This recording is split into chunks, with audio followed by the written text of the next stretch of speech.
Hi guys, এই মুহূর্তে আমি দেখতে এসেছি মুঘল আমলের স্থাপিত মুসলমান ধর্মাবলম্বীদের ঐতিহাসিক শাহী মসজিদ। কালের সাক্ষী হয়ে দাঁড়িয়ে আছে 500 বছরের পুরনো এই চাপিলা শাহী মসজিদটি।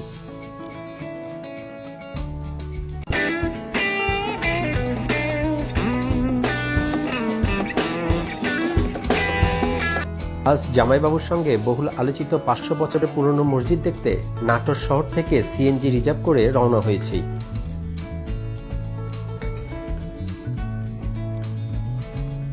নাটোর শহর থেকে প্রায় 23 কিলোমিটার দূরে গুরুদাসপুর উপজেলায় চাপিলা ইউনিয়নে অবস্থিত এই ঐতিহাসিক মসজিদটি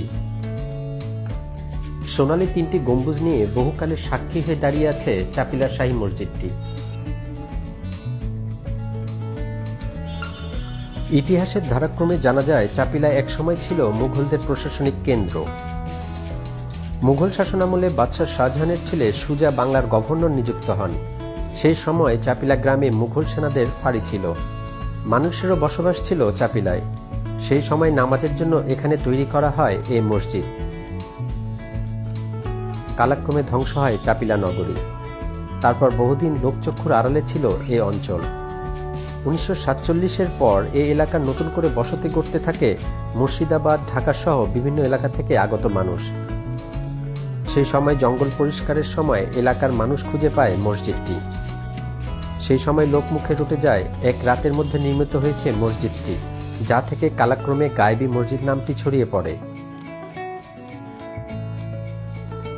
দূর দূরান্ত থেকে মানুষ আসে মসজিদটি দেখতে। ধর্মপ্রাণ মুসল্লিরা এখানে নামাজ আদায় করে। প্রায় 400 বছরের পুরনো মসজিদটি সংস্কার করে বর্ধিত অংশে আধুনিকতার ছাপ আনা হয়েছে, তবে কিছু অংশ রেখে দেওয়া হয়েছে পুরনো নকশা ও কারুকাজে।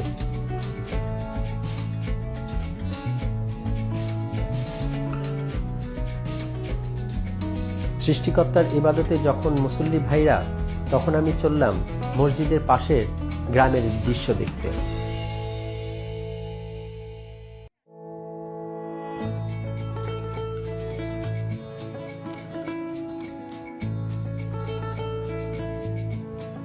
আশেপাশের পরিবেশটা ভীষণ সুন্দর।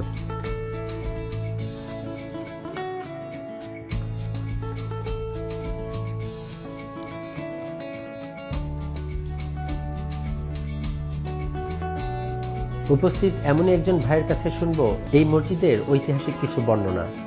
একসঙ্গে এক রাত্রে এক রাত চলছে। এটা কি একবারে এতখানি এতখানি তৈরি হয়েছে।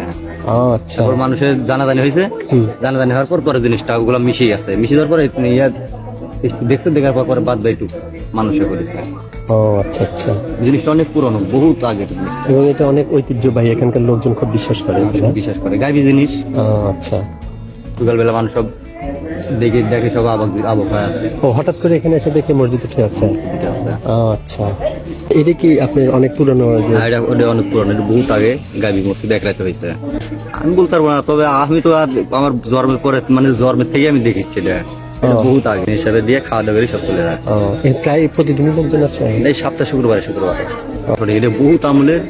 এই তিন দুম্বাই এক রাতে উঠতে পারে মানুষ জানাজানি হওয়ার পর, মানে 3টা দুম্বাই উঠছে, উঠার পর এক রাতে জানাজানি হয়েছে, পরে হয়নি, পরে বাদ বাই টুক মানুষে করে নিচ্ছে। তো গাইজ, শুনতেই পারলেন এখানকার মাহাত্ম্য। এই মসজিদের আসলে একদিনের মসজিদ, এক রাত্রে মাটির নিচ থেকে উঠে গেছে। সো এখানে প্রচুর লোকজন আসে, আমি নিজেও আসছি। আপনারা সবাই এখানে আসবেন। মসজিদের পেছনে বেশ বড় একটি মাঠ রয়েছে, তার পাশেই রয়েছে খাবার রান্না করার স্থান। এখানেই ছিন্নি রান্না করা হয়। আমি উপস্থিত সেখানে অনেককেই দেখতে পেলাম ছিন্নি রান্নার কাজে ব্যস্ত রয়েছে, এবং পরবর্তীতে এতে মসজিদে নিয়ে গিয়ে বিতরণ করা হয়। চুন সুরকি দ্বারা তৈরিকৃত মসজিদটি বেশ কয়েকবার সংস্কার ও বর্ধিত করা হয়েছে। বর্ধিত অংশে আধুনিকতার ছাপ না লাগিয়ে পুরনো নকশা ও কারুকাজ অক্ষুণ্ণ রেখেছে। এই মসজিদটির দৈর্ঘ্য 40 ফুট এবং প্রস্থ 20 ফুট। ইট সুরকি দিয়ে তৈরিকৃত সুন্দর কারুকাজ করা মসজিদের দেয়ালের প্রস্থ 4 ফুটের মতো। 3টি গম্বুজ ও 3টি দরজা আছে এই মসজিদের। দূর দূরান্ত থেকে অনেক লোক এখানে এসে নামাজ আদায় করে। তাদের মতে এখানে নামাজ পড়াটাও একটা সৌভাগ্যের ব্যাপার।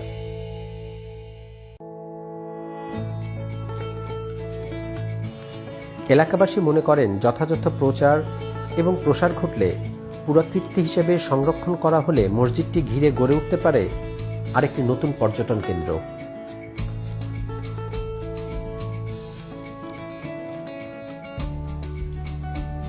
আমাদের আজকের ভিডিও এই পর্যন্তই। দেখা হবে অন্য কোনো নতুন ভিডিওতে। ততক্ষণ ভালো থাকবেন, সুস্থ থাকবেন, সাবধানে থাকবেন।